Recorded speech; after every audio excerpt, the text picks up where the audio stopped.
Hey, Hilary, how are you doing? I'm doing good. I'm excited to talk about first-time homebuyer advice. Yes, there are a lot of first-time home buyers out there right now, and it's important that they understand this process. In your experience, Hilary, what do you see most commonly some of the first-time home buyers doing accidentally?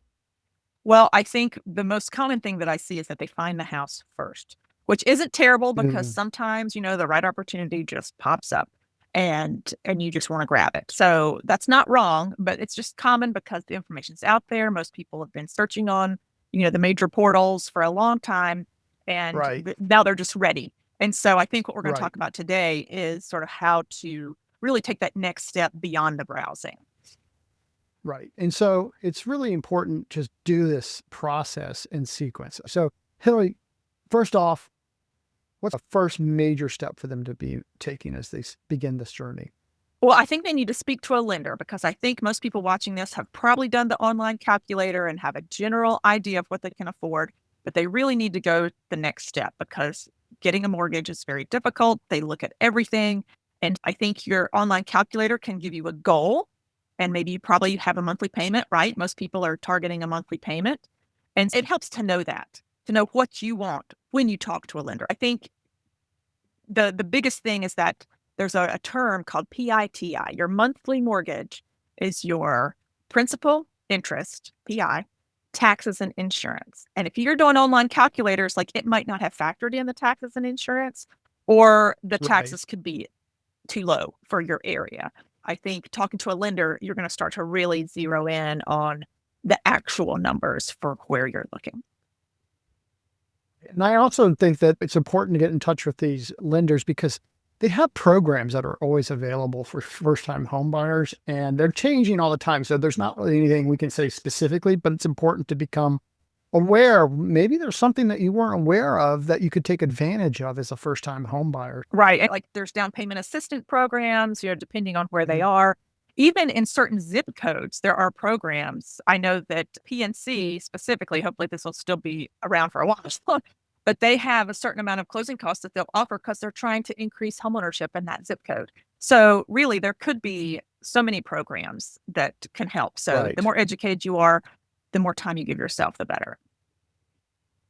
And then there's this issue of the number in your stress. Talk a little bit about understanding what is your comfort number. Absolutely. You might be qualified. Maybe you've got an amazing salary and your future looks bright, but you're just not comfortable with that number. And people are very different. And you hear the words house poor, you really just want to know and think ahead because you're going to own a house for a long time and life changes. I counsel a lot of my clients to think ahead in case there is a change in jobs. You just really want to think of the good and the bad and just make sure you are comfortable with that number and you're not overtaxing yourself. Right. And also some of the common surprises that show up in those calculators, but people are often shocked by taxes. And Hillary and I were talking earlier is that insurance right now is a big deal for a lot of folks.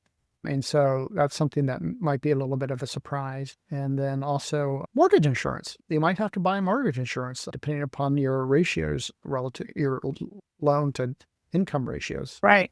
Also, before we move on, like this number is a number in time, and that number is going to grow, Right. right? So your Right. taxes and your insurance, you should expect that those will increase as you own the house. Your principal and interest can stay the Right. same, but your mortgage payment is not fixed by any means because it does include that taxes and insurance. Right. Exactly. And that's important to remember. Some of the confusion that often do come up during financing, FHA, conventional, there's a lot of programs out there. Yeah, absolutely. I think we're going to leave that conversation mostly to the lender, but I think what I want to say today is that it's important that whatever you talk about with your lender, that you circle back with your agent because the type of loan that you're getting, you are representing when you make an offer, you're representing to the seller what kind of loan you're getting. So for example, if you put an offer in as conventional, but you switch to FHA later, like you can't do that. This FHA requires an addendum that the seller has to sign. And you can't That could assume that the become a real seller is going problem to agree. later. You've got other parties involved now. So that's why you have to have your ducks in a row because whatever you put in that contract, you're going to be held to. Some loans take longer to process than others. There's more risk factors. When you have a third party like an FHA or a VA, they might have an opinion about repairs. And so while you and the seller might not care about an issue, your lender does. So Absolutely. again, the type of product that you have can really impact timing. And so your agent needs to know that. Right. And credit score is a big deal too. We don't like to acknowledge that, but it will become a factor in this whole process. So when you're talking to your lender, you want to make sure you get from them a good faith estimate for what all of the costs associated with this loan are going to be.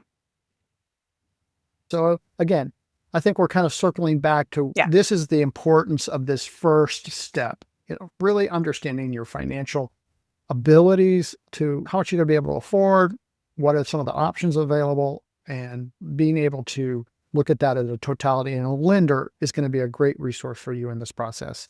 And your agent will also help guide you or at least point you in some directions that you could explore with some different lenders if possible.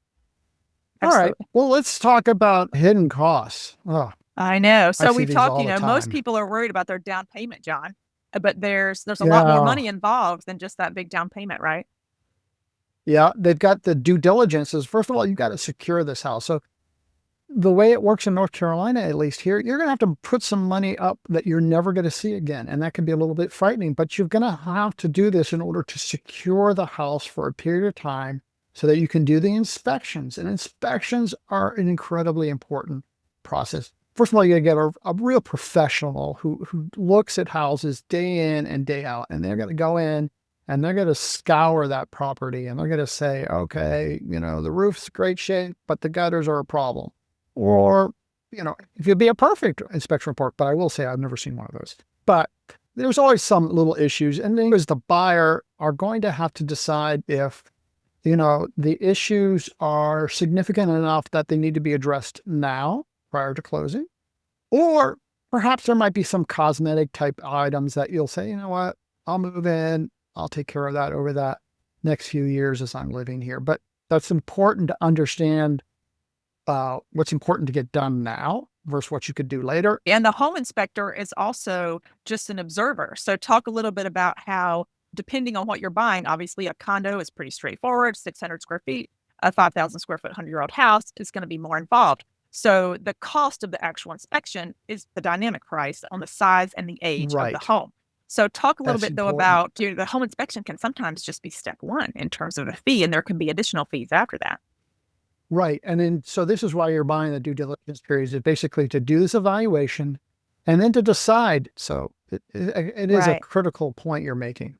And that discussion usually requires estimates. And so that home inspector is just an observer, right? So if he says Right.